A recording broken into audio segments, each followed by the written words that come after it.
இன்னைக்கு வண்டுவும் சிண்டுவும் ரொம்ப பிஸியா இருக்காங்க. சிண்டுவுக்கு ஸ்கூல்ல ஒரு ப்ராஜெக்ட். விதவிதமான புதுவிதமான பூக்கள் எல்லாம் சேகரிச்சு புத்தகத்துல ஒட்டணும். அதனால 2 பேரும் காலையில இருந்து காடு மேடு தோட்டம் துறவுன்னு அலைஞ்சிட்டு இருக்காங்க. வண்டு வண்டு வண்டு, இந்த பூ எப்படி இருக்கு? டேய், இந்த பூ நம்ம ஏற்கனவே எடுத்துட்டோம்டா, புதுசா ஏதாவது சொல்லுடா. ஆமா வண்டு, அந்த ஆரஞ்சு பூ தான் கிடைக்கல, அது கிடைச்சா நல்லா இருக்குமே. ஆரஞ்சு பூ அது கிடைக்கணும்னா நாம நாதன் கிட்டதான் போகணும். அவனுக்கு தான் தெரியும் அது எந்த வீட்டு தோட்டத்துல கிடைக்குதுன்னு. வா, அவன் வீட்டுக்கே போவோம் அப்படின்னு 2 பேரும் நாதனை பார்க்க கிளம்பினாங்க. அங்க போனா நாதன் ரொம்பவே வருத்தமா இருந்தான். வா வண்டு, வா சிண்டு, எப்படி இருக்கீங்க? நாங்க நல்லா இருக்கோம்டா, நீ ஏன்டா வருத்தமா இருக்க? போங்கப்பா, எங்க அம்மாக்கு உடம்பு சரியில்லை, ஒரே சளி காய்ச்சல் இருமலா இருக்குடா. ஓ, ஆண்டிக்கு உடம்பு சரியில்லையா? சோ சேட்பா. மருந்து எல்லாம் சாப்பிட்டாங்களா? மருந்து எல்லாம் சாப்பிட்டுட்டாங்க, ஆனா ரொம்ப களைப்பா இருக்குன்னு சொல்றாங்கடா.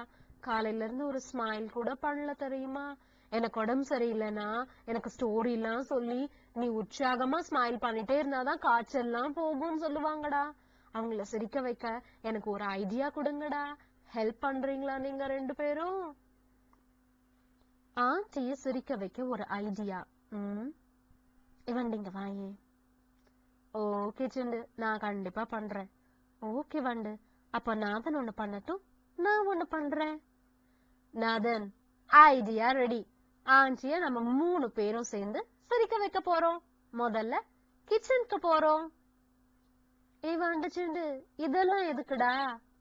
நாதன், ஆண்டிக்கு இருமல் இருக்குல்ல, அவங்க தொண்டைக்கு இதம்மா ஒரு மருந்து வண்டு இப்ப தயாரிக்க போறா. ஆமா நாதன், எனக்கும் சரி சிண்டுக்கும் சரி இருமல் வந்தா இந்த மருந்து கண்டிப்பா வேலை செய்யும். நீ வண்டு, நீ பெரிய ஆளுடா, உனக்கு என்னென்னமோ தெரிஞ்சிருக்கடா. தேங்க்யூ நாதன், தேங்க்யூ சிண்டு. இப்ப கடைசியா கொஞ்சோண்டு சூடான பால் சேர்த்தா மருந்து தயார். சிண்டுப்பா, என் வேலை முடிஞ்சது. அடுத்து உன்னோட வேலை. நீ என்ன பண்ண போற? நான் ஆண்டிக்காக அழகான பூக்கள் கொண்டு வந்து நாதன் கிட்ட கொடுக்க போறேன். இன்னைக்கு காலையில பறிச்சோம்ல, அந்த ஃப்ரெஷ்ஷான பூவை பார்த்தா ஆண்டி முகத்துல கண்டிப்பா ஸ்மைல் வரும். நாதன், நீ வண்டு கொடுத்த மருந்தையும் நான் கொடுக்கிற பூவையும் எடுத்துக்கிட்டு உங்க அம்மா கிட்ட போக போற. அதுக்கு முன்னாடி அவங்களுக்காக நீ ஒரு அழகான படம் வரையணும். நீ வரையறதுலயே அவங்களுக்கு எது ரொம்ப பிடிக்குமோ அத வரைஞ்சு என்னோட அம்மாவுக்காக அப்படின்னு எழுதி ஒரு ஸ்மைலி போட்டு கொடுத்தீனா அவங்க கண்டிப்பா சந்தோஷப்படுவாங்கல்லடா. சூப்பர் ஐடியாடா சிண்டு. சிண்டு, நீ சொல்றது சரிதான். நம்மளால எது முடியுமோ, நாம செய்யறதுலயே நம்ம அம்மா அப்பாவை எது ரொம்ப சந்தோஷப்படுத்துமோ அத செஞ்சாலே அவங்க முகத்துல தானா ஸ்மைல் வந்துடும். அதுவும் என்னோட அம்மாவுக்காக அப்படின்னு நான் மட்டும் எழுதி கொடுத்தேன்னு வச்சுக்கோயேன், ரொம்ப ரொம்ப சந்தோஷப்படுவாங்கடா. ரொம்ப தேங்க்ஸ் சிண்டு, ரொம்ப ரொம்ப தேங்க்ஸ் வண்டு.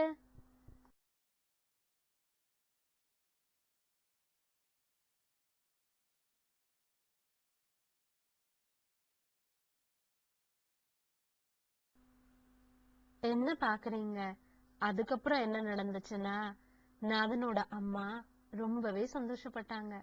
வண்டுக்கும் சிண்டுக்கும் நாதனும் நாதனோட அம்மாவும் தேங்க்ஸ் சொன்னாங்க. அதுக்கப்புறமா வண்டு சிண்டுக்கு வேணுங்கிற அந்த ஆரஞ்சு பூ நாதன் கொண்டு வந்து கொடுத்தான். கடைசியில எல்லாருமே சந்தோஷமா இருந்தாங்க. நம்மளால முடிஞ்ச சின்ன சின்ன வேலைகளை நம்மளால முடிஞ்ச நேரத்துல அவங்களுக்கு தேவைப்படுற நேரத்துல நாம செஞ்சாலே போதும். எல்லாருமே எப்பவுமே ஸ்மைல் பண்ணிட்டே இருப்பாங்க. நீங்களும் ஸ்மைல் பண்ணிட்டே இருங்க. உங்களை நான் அப்புறமா சந்திக்கிறேன். டாடா.